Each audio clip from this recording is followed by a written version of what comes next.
met at preschool. Our youngest, Carson, and my oldest, Theo, were in preschool together at Prince of Peace. And we went to the same gym.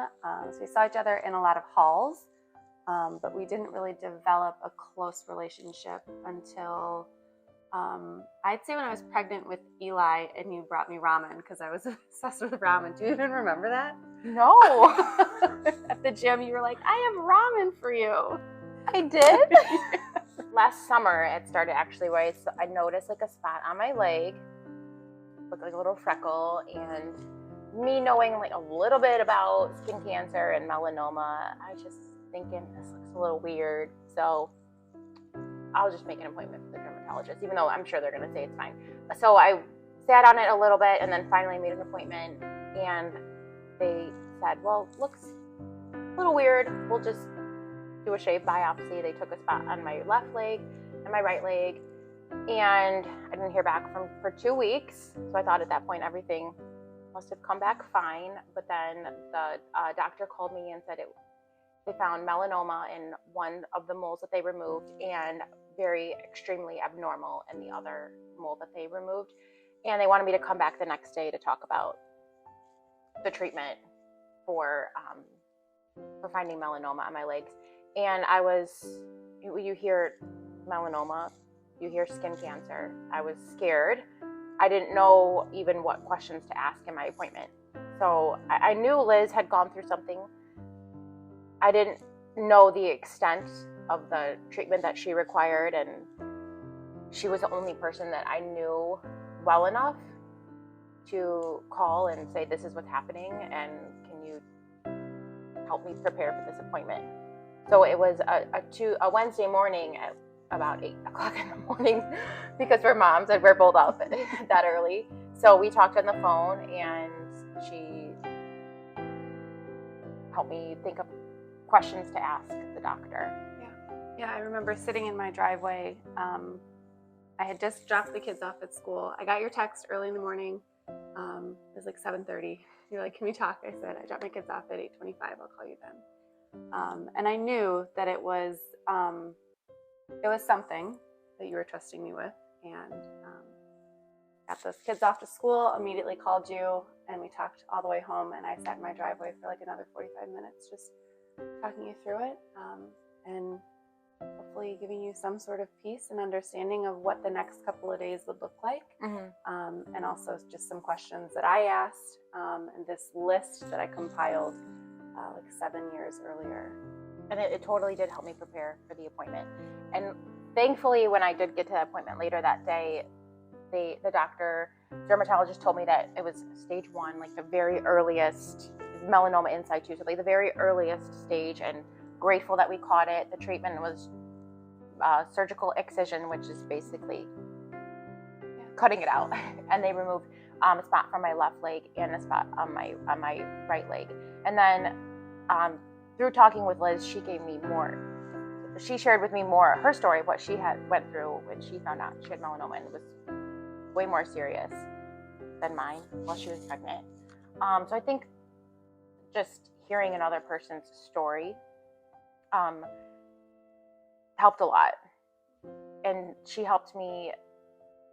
I felt a lot of things, and I know that once I found out that the melanoma I had was so early and I caught it and could be removed, there's a lot of what ifs, but there's also a lot of like, should I even feel like scared, or is it okay for me to feel all these feelings? Because I know what I was going through was like paled in comparison to what other people with way more advanced kinds of cancer get. But she just made me know it's okay to have feelings. The one thing I really wanted you to know is that you weren't alone, that everything you were feeling was really no original thought, but it was very specific to you, and it was very specific to your family. And it's the what ifs, and what about my husband, and what do vacations look like now? And I remember thinking I was never going to not be in a picture with my kids, or I was never going to not read that second or third or fourth or seventh or eighth or ninth, 10th book to them at night. There were a lot of things that shifted for me and my husband and me and my family. And I hope that you found peace in knowing that it's okay to feel exactly what you were feeling in that moment, but also knowing that you have so much hope and so much to look forward to as well in the depth of your pain even. And that's not wasted, because mine also wasn't. Yeah, and something that Liz told me was that what she had went through, all her struggles and her pain, means something because she can help me and other people kind of navigate these really scary feelings. So what have you been doing with your pain? What have I been doing with it? I have been advocating for other people to take care of themselves, get their skin checked. I've been sharing what the emotions that I've been having. I've been more open with it with my husband, which I mean, it's something that I told Liz. I just being like, I was like scared of my own feelings, and I didn't even know who to talk to about it. So she made me feel it's okay, and I talked to more people. I talked to my husband about my feelings, and also where the gym I teach at, I've been encouraging people to share their stories, whatever it is. And me specifically, I've been sharing and encouraging people to get their skin checked. It's something we don't think about. Yeah. And I had never even been to the dermatologist to get my skin checked before. And since that time, 2 people in our community, my lifetime in Schaumburg, have told me that they have gone to get their skin checked and found melanoma, and is removed and early. So, and saving lives. And it's because of Liz. It's because of Liz, because she was there for me, encouraged me. It's okay to have these feelings, and talk about it. You don't have to be alone. For me, it looks like just being real right in that moment. So, we would pass each other in the halls, or see each other at pickup or school drop off. And if you ask somebody, how are you doing? I think there are times when you can be really raw and honest. I remember you asking me, being like, I want to vomit, when I was like super sick with morning sickness, or just not feeling like I could give my all in a workout class. But being honest, because I think that invites people to also share. Yeah.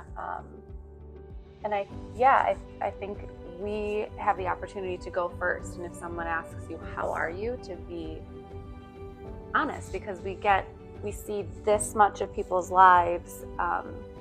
But the more you invite people into the raw and the ugly and the unknown, who knows how you can affect somebody positively and encourage goodness or hope, or whatever. You never really know. Yeah, I love that. Just being honest, because you see someone say, "Hey, how are you?" and they're like, "Good," but what if they were just like, I'm having a really bad day, and just like that can snowball into getting to know somebody else and what they're going through, and how you can relate to it. And I think that's when you're opening up about something that you've been through, you'd be surprised at like what people can relate to. Mm-hmm. Anyways, the point is, when somebody's going through something, no matter what it is, just let them know you're there and check in with them. Yeah. Still working on that. Still trying to be better about that. Yeah. A lot of times I just send like a thinking of you. I also don't know the words to say. That's a very normal. But just a simple thinking of you, or heart emoji, or just something to let the person know that they're not alone. Because you get that feeling of being like, oh my God, like no one really knows my thoughts, my fears, all of the things going on in your head. Mm-hmm. But to know that someone is thinking of you and praying for you, like that IV of borrowed hope again. Yeah. When I talk about get your skin checked, be an advocate for yourself and for your health, like those words ring in my ears, because all those scared feelings that I had were mean something and help somebody else. Sayonara. Get your skin checked.